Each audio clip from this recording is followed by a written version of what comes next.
आप सभी साथियों को क्रांतिकारी जय भीम।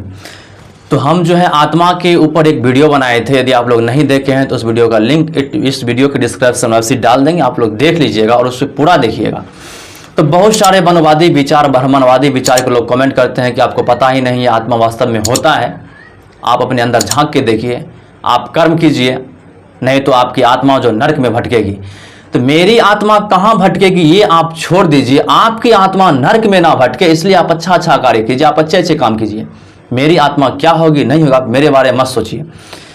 यदि आत्मा होती साथियों तो यहाँ तक कि इस्लाम और ईसाई धर्म जो है आत्मा को नकारता है, वह आत्मा को पहचानता ही नहीं है, जानता ही नहीं है। आत्मा को जो है एक साजिश के तहत ब्रह्मणवादी व्यवस्थाओं के द्वारा उसे रचा गया है। यहाँ तक कि बौद्ध धर्म जो है, जो भगवान बुद्ध है, भगवान बुद्ध जो है आत्मा के अस्तित्व को ही नकार देता है और डायरेक्टली बोलता है आत्मा है ही नहीं, उसका कोई स्वरूप ही नहीं है। यदि आत्मा है, आत्मा ही पुनः जन्म लेता है, तो जिस समय देश आजाद हुआ था उस समय 33 करोड़ लमसम 33 करोड़ आबादी था। यदि आत्मा ही जन्म लेती तो फिर इतनी आबादी कैसे बढ़ जाती है, इतनी आबादी कैसे हो जाती है। अभी लमसम 140 करोड़ से वैभव जो यहाँ की जनसंख्या है, यदि आत्मा ही जन्म लेती तो फिर तो असंभव था। इसलिए साथियों इस प्रकार की उल-जुल बातें पर विश्वास नहीं कीजिए। तो आप चलिए आप देखते हैं इस वीडियो में आत्मा का स्वरूप क्या है, कैसा है और कहाँ का है। साथियों इस्लाम और ईसाई धर्म किसी आत्मा को नहीं मानते।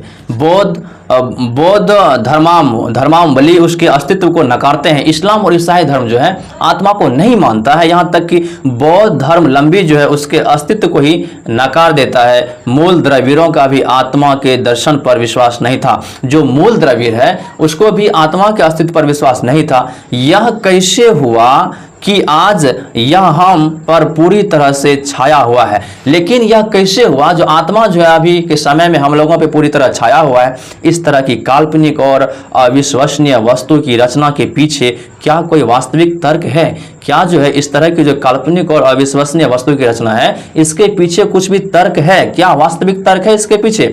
आत्मा के बारे में जो बताया जाता है क्या उस पर विश्वास किया जा सकता है? आत्मा के बारे में जो बताया जाता है क्या उसके ऊपर विश्वास किया जा सकता है?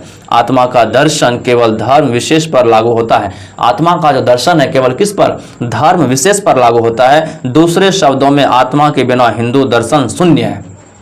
दूसरे शब्दों में हम यह कह सकते हैं कि आत्मा के बिना जो है हिंदू दर्शन क्या है? शून्य है। आत्मा सत्य नहीं है। आत्मा क्या है? असत्य है। यह एक काल्पनिक है। इसकी रचना केवल धर्म विशेष की रक्षा हेतु की गई है। आत्मा की रचना जो है केवल धर्म विशेष की रक्षा के लिए किया गया है। एक झूठ को ढकने के लिए अनेक झूठों की आवश्यकता पड़ती है। जिस प्रकार से एक झूठ को ढकने के लिए अनेक झूठों की आवश्यकता पड़ती है, इसी तरह एक मिथ्या धर्म और ईश्वर की रक्षा हेतु मिथ्या आत्मा की रचना की गई है। इसी प्रकार जो है एक जो है गलत धर्म को, ईश्वर की जो है गलत विचार को ढकने के लिए गलत आत्मा का उपयोग किया गया है, रचना किया गया है। आधारहीन हिंदू दर्शन को स्थापित करने के लिए ब्राह्मणों द्वारा अनेक आधारहीन दार्शनिक प्रत्ययों यथा आत्मा, स्वर्ग, नरक, भाग्य, कर्म की रचना की गई है। साथियों आधारहीन जो हिंदू है दर्शन को स्थापित करने के लिए ब्राह्मणों द्वारा अनेक आधारहीन दार्शनिक प्रत्ययों यथा आत्मा, स्वर्ग, नरक, भय, कर्म की रचना जो है की गई है। हम मनुष्य के बारे में क्या पाते हैं? हम जो है मनुष्य के बारे में क्या पाते हैं? वह जन्म लेता है, बड़ा होता है, अपने शारीरिक और बौद्धिक सामर्थ्य के अनुसार काम करता है। हम जो है मनुष्य के बारे में क्या पाते हैं? वह जन्म लेता है, बड़ा होता है और अपने जो है शारीरिक और जो है बौद्धिक समर्थन के अनुसार कार्य करता है, तदंतर मर जाता है। मनुष्य के पश्चात उसे या तो जला दिया जाता है अथवा दफना दिया जाता है। जब वह मर जाता है या तो उसे जला दिया जाता है या तो फिर उसे दफना दिया जाता है। उसके बाद दुनिया से उसका संबंध टूट जाता है। उसके बाद जो है दुनिया से उसका संबंध टूट जाता है। यही सत्य है जिसे हम मानव जीवन में घटते हुए देखते हैं। यही सत्य है साथियों। जो जन्म लिया है उसके जन्म और मृत्यु के बीच में समय बचा हुआ है, अपने बौद्धिकता के अनुसार से उसका समर्थन जो एक शारीरिक क्रियाओं के द्वारा वह करता है। उसके बाद अंत में उसकी मृत्यु हो जाती है, या तो उसे जला दिया जाता है या तो दफना दिया जाता है। यही सत्य है। जिससे हम मानव जीवन में घटते हुए देखते हैं। इसके अतिरिक्त अनावश्यक रूप से अंधे होकर किसी दूसरे दर्शन पर भरोसा करने की क्या आवश्यकता है। इसलिए साथियों, अंधे होकर जो किसी दूसरे धर्म पर देखने की हमको क्या आवश्यकता है। हम जो देखते हैं आंखों से उसी को हम लोग सत्य मानेंगे। आत्मा की अवधारणा के सजग ने इतनी जहमत क्यों उठाई। आत्मा की अवधारणा के सजग जो है इतनी जहमत क्यों उठाई। आत्मा को एक परमाणु से भी छोटा बताया जाता है। आत्मा को जो है एक परमाणु का कण जो होता है उससे भी छोटा बताया जाता है। इसलिए कहता है कि आत्मा कोई देख नहीं सकता है। बताया जाता है कि वह बहुत महीन, संवेदनशील मगर अदृश्य वस्तु है। बताया जाता है कि आत्मा जो है महीन और जो है साथियों बहुत ही संवेदनशील और वह जो अदृश्य वस्तु है उसे अनुभव नहीं किया जा सकता है। उसे अनुभव नहीं किया जा सकता और उसे देखा भी नहीं जा सकता है। आत्मा का कार्य मनुष्य के विचारों और कार्यों का चयन करते हुए इसमें अच्छे कार्य को अलग करते हुए मनुष्य को अच्छे पदार्थों तथा कार्यों की ओर प्रवृत्त करना है। उसमें बताया गया कि जो अच्छे कार्य करेगा उसका आत्मा स्वर्ग में जाएगा, जो अच्छा कार्य नहीं करेगा उसका आत्मा नरक में जाएगा। तो मैं उनसे पूछना चाहता हूँ, ब्राह्मण जब किसी की मृत्यु होती है, जब ब्राह्मण आता है, जो दुराचारी होता है, अत्याचारी होता है, यहाँ तक कि चोर होता है, क्रिमिनल होता है, फिर भी वह बताइए वह कितना अच्छा काम किया, चोरी डकैती और किसी का मर्डर करके आया है वो, और उसके बाद उसकी मृत्यु हो गई, तो ब्राह्मण जो है उसको दान दक्षिणा लेकर उसकी आत्मा को स्वर्गलोक पहुंचा देता है। यदि इतनी ही सत्यता है, जो बुरे कार्य करता है उसकी आत्मा नरक में जाती है, तो फिर जो मर्डर करता है, चोरी करता है, हत्या करता है, उसकी आत्मा क्यों स्वर्ग में ब्राह्मण जो पहुंचा देता है। यह एक जो बिजनेस है, यह बहुजन को ठगने का एक तरीका है। इसके मायने क्या है, क्या आप कुछ भी समझ पा रहे हैं? इसके मायने क्या है, इसके बारे में क्या आप कुछ समझ पा रहे हैं? हम कुछ ऐसा कहने जा रहे हैं कि एक आदमी जो ना तो जन्मा है ना कि किसी स्थान पर पाया गया है। हम कुछ ऐसा कहने जा रहे हैं कि एक आदमी जो ना तो जन्मा है ना ही किसी स्थान पर पाया गया है को दुष्कर्मों के लिए अविश्वसनीय दंड से गुजरना होता है। उसको जो है दुष्कर्म के अविश्वसनीय दंड से गुजरना पड़ता है, उन दुष्कर्मों के लिए जो वास्तव में उससे किए ही नहीं है। वह दुष्कर्म जो है वास्तव में वह क्या ही नहीं है। आप इस तुलना से क्या समझते हैं?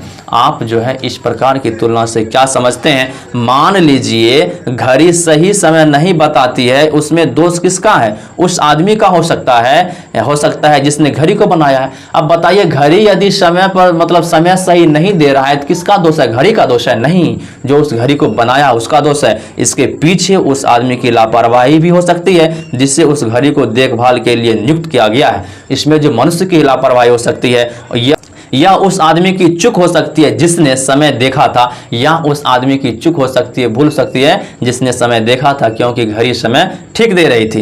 इन सब आदमियों को छोड़कर जिनका घड़ी से कोई ना कोई संबंध है, यदि कोई घड़ी की आत्मा पर सारा आरोप मढ़ देता है और बाद में यह भी नहीं बताता कि आत्मा क्या है। अब बताइए, जिस प्रकार से घड़ी की बातें हम आपको सुनाएं उसी प्रकार से आत्मा की बातें हैं, और कोई भी व्यक्ति उसके बारे में नहीं बताता है, क्योंकि यहाँ दोष किसका है? यहाँ दोष मनुष्य का है, लेकिन जाता है कहाँ? आत्मा पर जाता है। आत्मा कहाँ है? ऐसे में किसी भी गड़बड़ी के लिए आत्मा को सीधे सीधे दोषी ठहराना और दंड निर्धारित कर देना कहाँ तक उचित है? आत्मा आखिर है कहाँ? ऐसे में किसी भी गड़बड़ी के लिए जो आत्मा को सीधे सीधे दोषी ठहरा देना और दंड निर्धारित कर देना कहाँ तक जो है उचित होगा? क्या आप नहीं सोचते कि यह बड़ी धोखाधड़ी है?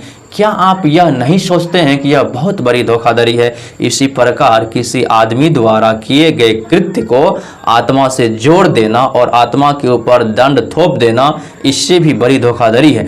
क्या आप यह नहीं स्वीकार कर सकते हैं कि किसी आदमी द्वारा किए गए कृत्य को आत्मा से जोड़ देना, कोई भी आदमी जो आत्मा का रचना किया है वह उसको जो मनुष्य के साथ जोड़ दिया और आत्मा के ऊपर जो है दंड थोप दिया, वह जो है उससे आप बड़ी धोखाधड़ी कर सकते हैं। किसी व्यक्ति के लिए आत्मा का महत्व कितना है? कोई भी व्यक्ति है तो उसके लिए आत्मा का महत्व कितना है? एक जीवित प्राणी की जिम्मेदारियां और कर्तव्य क्या है? एक जीवित प्राणी जो है उसका जो है जिम्मेदारियां और कर्तव्य क्या है? हरे भरे वृक्षों, यहाँ तक के पौधों और झाड़ियों को भी इनमें शामिल कर लीजिए। यहाँ तक कि इस पृथ्वी पर जो हरे भरे पौधों है, जो झाड़ियाँ हैं, उसको भी इसमें शामिल कर लीजिए। कोई भी वस्तु या जीव जो जन्म लेता है अंततः नष्ट हो जाता है। कोई भी जीव या कोई भी वस्तु यदि पृथ्वी पर जन्म लेता है तो वह अंततः नष्ट हो जाता है। किसी भी चीज को जन्मते हुए देखिए, वह कुछ समय तक रहेगा, अंततः मर जाएगा। किसी भी वस्तु को आप जन्म लेते हुए देखिए और कुछ दिन या कुछ क्षण पृथ्वी पर रहेगा, उसके बाद उसकी मृत्यु निश्चित है। किसी भी जीवित प्राणी का जीवन तथा उसके द्वारा किए गए कार्य उसके शरीर की संरचना तथा प्रकृति पर निर्भर होते हैं। किसी भी जीवित प्राणी की जीवन या उसके जो है द्वारा किए गए कार्य जो उसके शरीर की संरचना तथा प्रकृति पर निर्भर होता है। जीवित प्राणी वह चाहे जो भी हो अपने जीवन में अपने कार्य तथा जीवन जीने के तरीके के लिए सीधे सीधे जिम्मेदार नहीं है।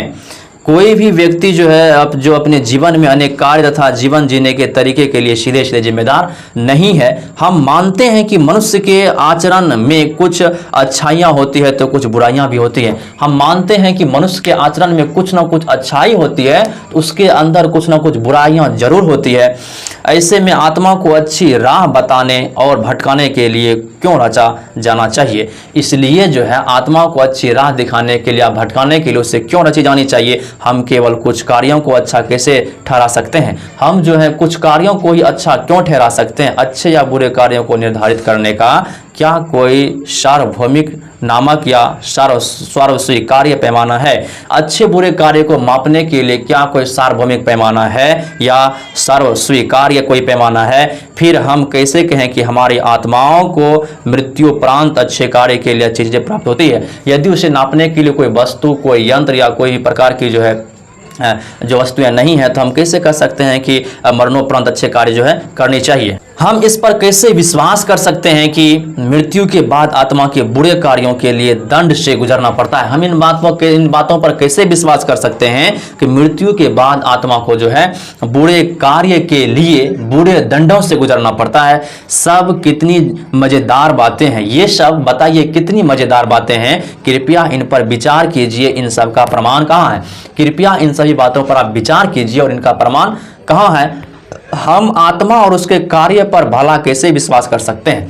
हम जो है आत्मा और उसके कार्य पर भला कैसे विश्वास कर सकते हैं? हम यह कैसे मान सकते हैं कि आत्मा केवल अपने अच्छे कार्य के कारण मोक्ष प्राप्त करती है? हम यह कैसे विश्वास कर सकते हैं आत्मा जो केवल अच्छे कार्यों के लिए मोक्ष प्राप्त करती है? क्या इसे कोई भी किसी भी तरीके से प्रमाणित कर सकता है? क्या कोई भी व्यक्ति, कोई भी वैज्ञानिक, कोई भी धर्म के लोग क्या इसको जो अच्छी तरह से प्रमाणित कर सकता है? इसलिए मैं सोचता हूं कि अब आप यह समझ चुके हैं कि आत्मा का दर्शन झूठा और उटपटांग है। इसलिए मैं कह सकता हूं कि आप लोग समझ गए होंगे कि आत्मा का जो है दर्शन, उसके बाद जो है उसका जो है दर्शन जो है झूठा और उटपटांग है। उसको जो है उस आत्मा का जो रचना किया गया है एक बनावटी आधार पर किया गया है। आप किसी भी रास्ते से सोचिए, आत्मा की रचना का कोई औचित्य नहीं है। आप किसी भी रास्ते से सोचिए, आत्मा की रचना जो है कोई औचित्य है ही नहीं। संक्षेप में आत्मा हवा में खड़ा किया गया महल है। संक्षेप में आप समझ सकते हैं आत्मा जो है हवा में खड़ा किया गया एक महल है। व्यक्ति अपनी वस्तुओं की पहचान के लिए सीधे सरल तरीके से यह मेरी अपनी और मुझसे संबंधित है कहता है। सीधी सीधी आप बात समझ लीजिए, कोई भी व्यक्ति जो अपनी वस्तु को पहचानने के लिए मेरी है, इसका संबंध हमसे है, इस तरह की बातें बोलता है। यदि वह बिना यह जाने कि आत्मा क्या है कहे कि मेरी आत्मा जो खुद को पहचानने की सुविधा प्रदान करता है, यदि वह कहे कि आत्मा जो है क्या है, कहे कि मेरी आत्मा जो खुद को पहचानने की सुविधा प्रदान करता है, वास्तव में मेरी आत्मा यह कहना ही अर्थहीन है। वास्तव में जो है मेरा यह कहना ही अर्थहीन है कि आत्मा है। जीवन आखिर क्या है? आखिरकार जो है जीवन क्या है? यह स्वयं जो है एक विचार मात्र है। यह स्वयं क्या है? एक विचार मात्र है। असल में ऐसा कुछ भी नहीं है जिसे जीवन कहा जाए। असल में आत्मा नाम की कोई चीज ही नहीं है जिसे जीवन कहा जाए। कुछ कहते हैं जीवन आत्मा है, कुछ कहते हैं कि जीवन आत्मा है, कुछ कहते हैं कि आत्मा ही जीवन है, दूसरे कहते हैं कि आत्मा ही जीवन है। कुछ विद्वान कहते हैं कि कुछ मतलब जीव भी नहीं है, कुछ कहते हैं, कुछ विज्ञान कहते हैं कि विद्वान कहते हैं कि जीवन जो है कुछ भी नहीं है, कुछ मानते हैं कि जीवन कुछ ऐसा है जो आत्मनिर्भर होकर कार्य करता है। कुछ का मानना है कि जीवन ऐसा है जो आत्मनिर्भर होकर कार्य करता है। समझ जाइए, जिसकी बलि दी जाती है उसकी आत्मा कहाँ भटकती रहती है। आप खुद समझ सकते हैं, यह एक प्रकार का जो है विचार मात्र है, यह एक प्रकार की उटपटांगे बातें हैं जिसे रची गई है। तो फिर मिलते हैं नेक्स्ट वीडियो में। जय भीम, जय संविधान, नमो बुद्धाय, जय हिंद, जय मूल्यवासी।